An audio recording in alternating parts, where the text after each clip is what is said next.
How do I finish the outside edge of corners? So there are several ways to finish 90-degree angles, edges, and corners. One is by the use of our quarter round products. The other would be bars and liners or any of the offered edge treatments that are available on the market today. I have tile falling off the wall. Is there any problem with my tile? There is absolutely no problem with your tile. 99% of the time, a tile falling off the wall is a delamination issue, and it involves the setting material or installation. My saw keeps shattering glass tiles when I cut them. What do you recommend? If your tile saw is shattering the glass when it's cutting, most likely you are not using a continuous rim quality glass diamond blade. Paper face glass mosaics fall apart when I cut them on my wet saw. What do you recommend? I absolutely recommend going to our website and downloading or watching how to cut paper face glass mosaics on a wet saw. And remember, paper equals patience. Is installation of glass tile different from installation of porcelain or ceramic tile? There's one major difference, in my opinion, and I like to point this out every time. When you're installing glass tiles and not porcelain ceramic, you always need to key, notch, and flatten. Please refer to our online video for basic glass tile installation. Is knocking down the trowel marks necessary, and why? With glass tile, it is absolutely necessary to always key, notch, and flatten. Knocking down the trowel marks will give you the maximum amount of coverage to the backs of the tile. How do you get rid of trowel marks after installation? So this may seem like a silly question, but believe it or not, we do get this all the time.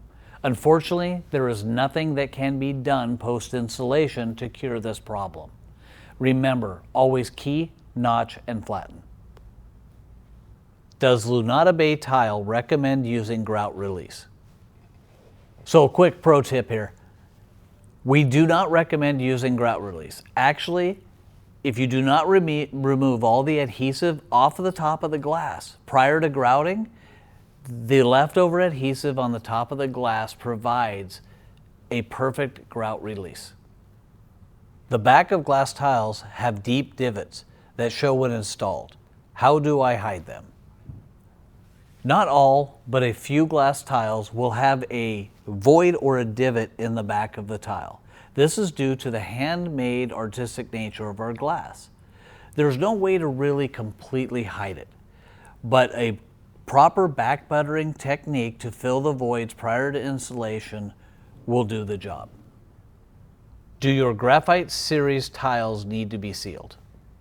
When it comes to our Graphite Series tiles, I strongly recommend sealing not only the tile, but the grout as well. Can you use epoxy grout with glass tile? The answer to this is simple. Epoxy grout absolutely can be used with glass tile. Although I would strongly recommend epoxy grout be used indoors and not outdoors, and for outdoor use, please use standard sanded grout. Can I use sanded grout rather than unsanded grout? Can I? Absolutely yes, and there are a lot of benefits to using sanded over unsanded grout. Is grout haze remover too harsh for final cleanup? For our glass tiles and most of our ceramics, grout haze remover is not too harsh. Where I would exercise caution is with any of our silk finishes and with any of our reactive glazes. Grout remover is not recommended.